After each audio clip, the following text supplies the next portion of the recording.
एक समय की बात है, महाकवि कालिदास कहीं जा रहे थे। बीच रास्ते में उनको बहुत जोर की प्यास लगी। वहां एक पनिहारिन पानी भर रही थी।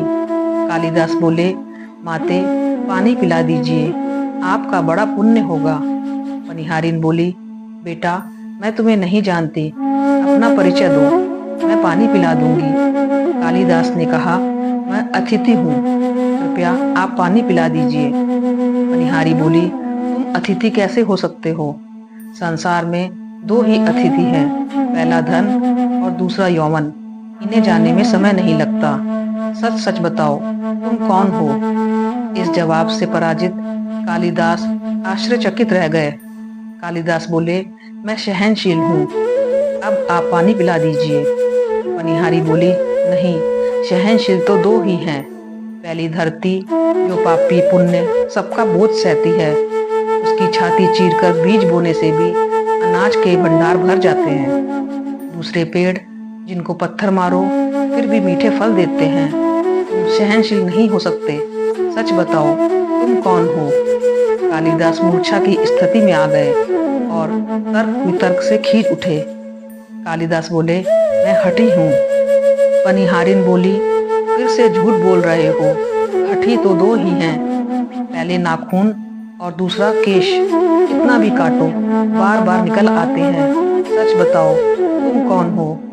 कालिदास अपने आप में अपमानित और पराजित हो चुके थे। कालिदास ने कहा, फिर तो मैं मूर्ख हूँ। पनिहारी ने कहा, नहीं, तुम मूर्ख कैसे हो सकते हो?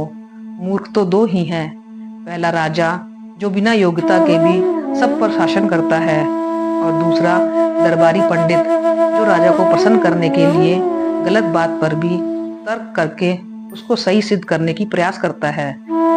यह बात सुनने के बाद कालिदास कुछ न बोल सके और वह इस स्थिति में वृद्ध महिला पनिहारी के पैरों पर गिर पड़े और पानी पिलाने की याचना करने लगे। वृद्ध महिला ने कहा, उठो वत्स। आवाज सुनकर कालिदास ने ऊपर देखा तो साक्षात माता सरस्वती वहां खड़ी थी। कालिदास पुनः नतमस्तक हो गए। माँ ने कहा, शिक्षा से ज्ञान आता है, न कि अहंकार। तूने शिक्षा के बल पर प्राप्त मान और प्रतिष्ठा को ही अपनी उपलब्धि मान लिया और अहंकार कर बैठे। इसीलिए मुझे तुम्हारी आंख खोलने के लिए यह सब स्वांग करना पड़ा। कालिदास को अपनी गलती समझ में आ गई और पानी पीकर वे आगे चल पड़े।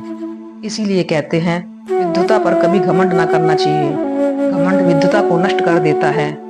दो चीजों को कभी व्यर्थ नहीं जाने देना चाहिए, अन्न के कण को और आनंद के क्षण को।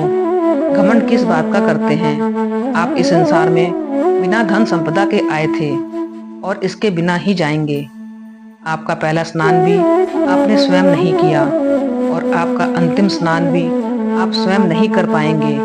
यही जीवन की सच्चाई है।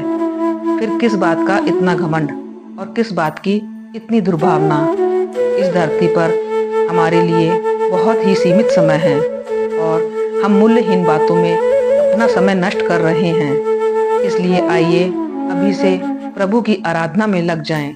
जीवन सफल हो जाएगा। जय सिया राम।